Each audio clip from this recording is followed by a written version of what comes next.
sa inyong lahat na naririto ngayon sa dambana ng ating mahal na ina ng laging saklolo, sa mga kapatid na pari, sa pamumuno ng Vice Provincial Superior ng mga Redentorista, Vice Province of the Philippines, Reverend Raymond Urisa,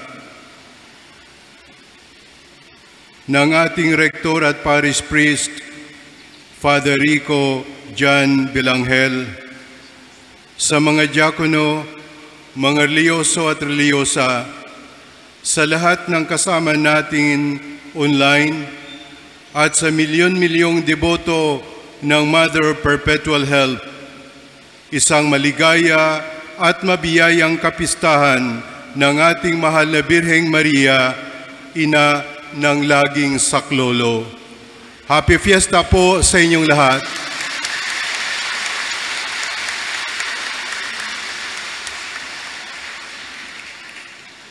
Mga minamahal na kapatid, ang debosyon sa mahal na Birhen bilang ina ng laging saklolo ay isa sa pinakasikat at pinakamalapit sa puso nating mga Pilipino.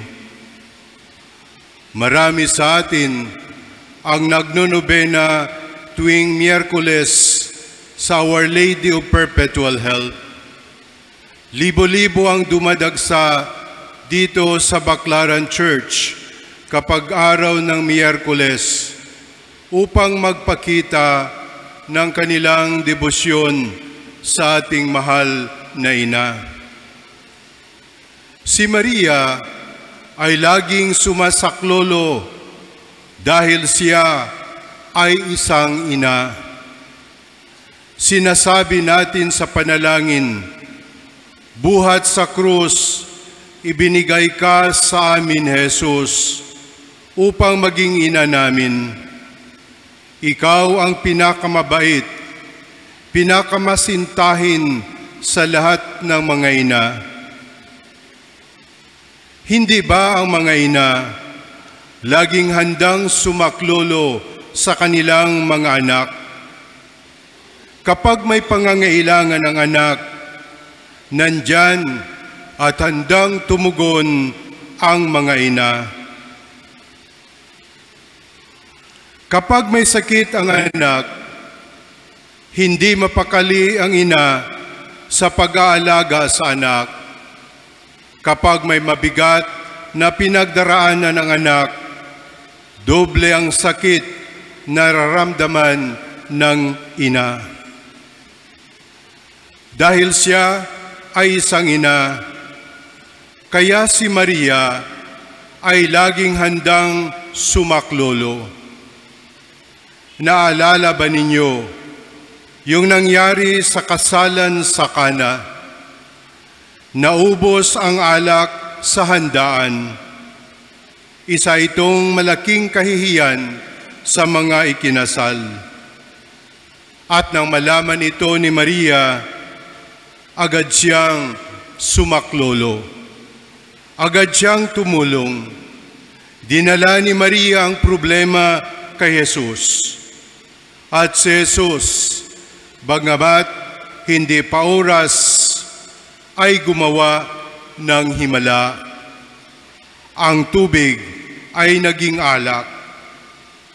Ang lahat ng ito ay dahil sa pagsaklolo ni Maria.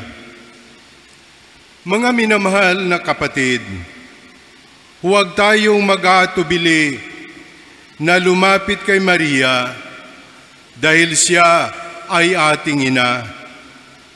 Agad siyang tutulong, agad siyang sasaklolo.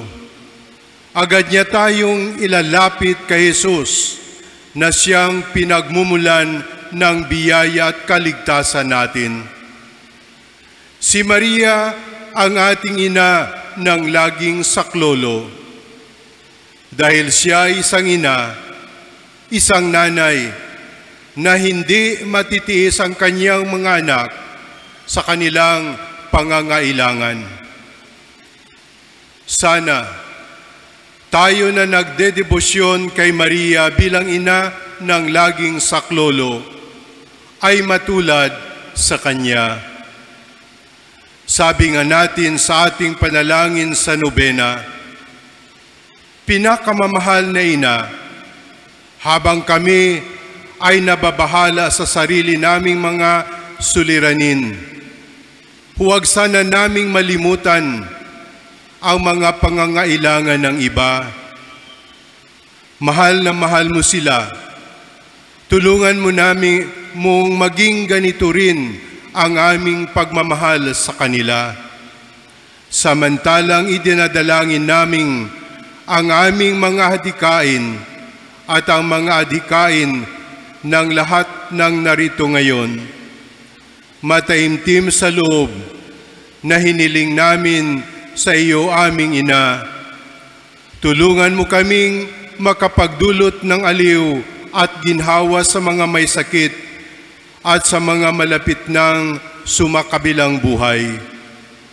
Magpahilo mo ang sugat ng mga pusong wasak, inaapi at turuan ng katarungan ang mga sa kanila'y nang-aapi at ibalik sa Diyos ang lahat ng mga nagkasala sa Kanya.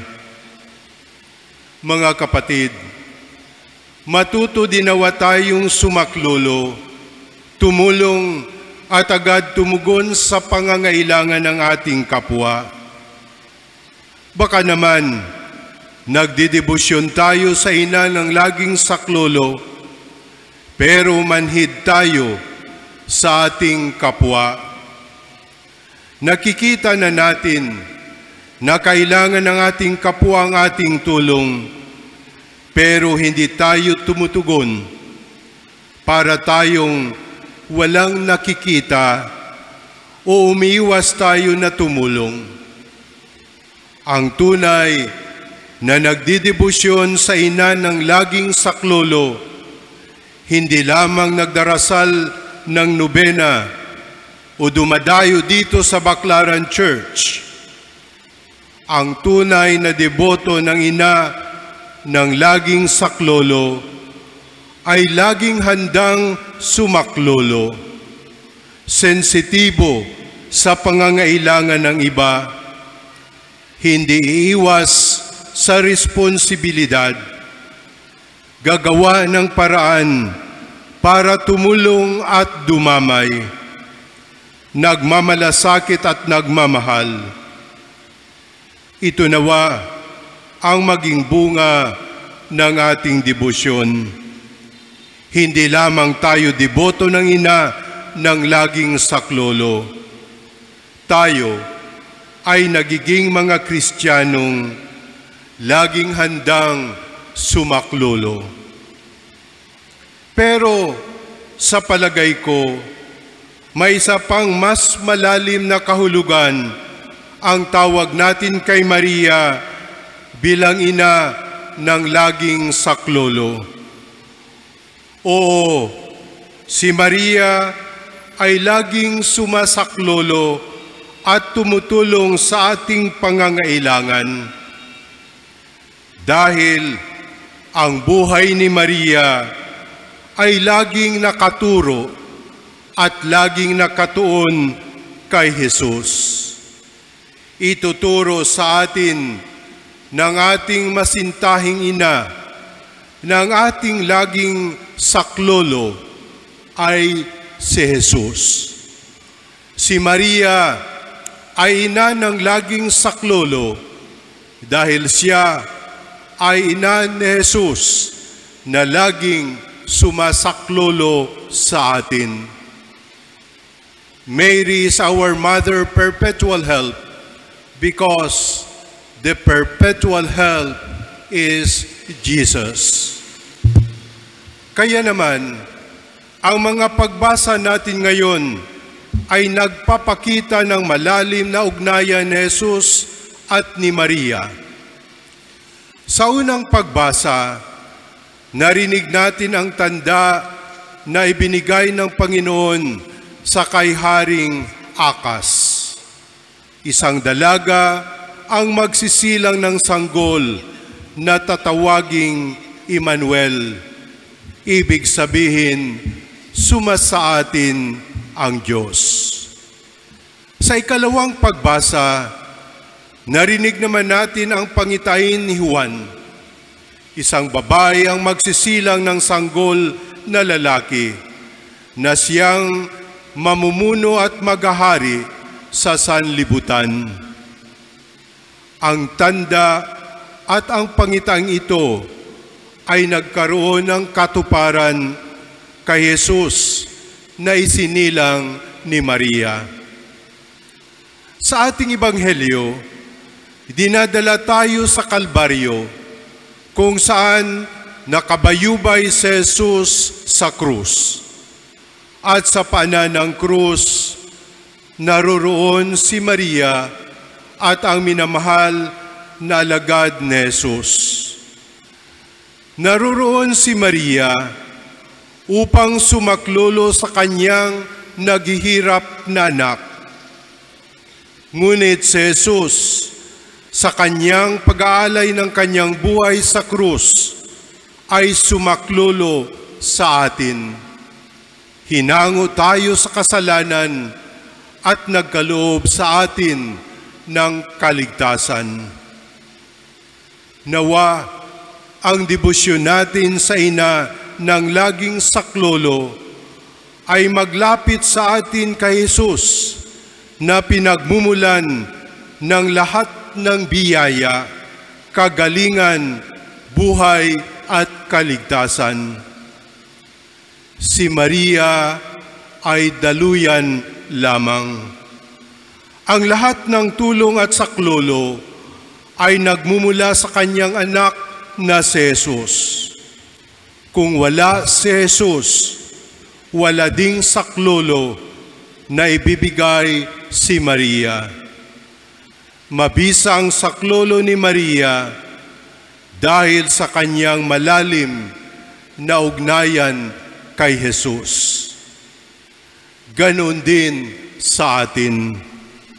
Huwag nating akalain na kapag tumutulong tayo sa kapwa, tayo ang pinagmumulan ng biyaya.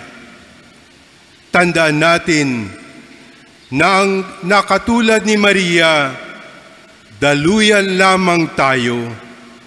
Hindi sa atin nagmumula ang tulong at biyaya, kundi kay Jesus.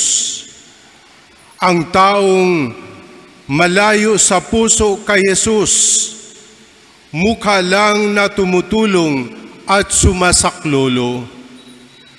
Pero baka kasiraan at kapahamakan ang daladala. Magiging mabisang daluyan lamang tayo ng tulong at saklolo para sa ating kapwa kung malalim ang ugnayan natin kay Jesus. Mga minamahal na kapatid, pasalamatan natin ang Diyos na nagbigay sa atin ng isang ina, si Maria, na laging handang sumaklolo sa atin.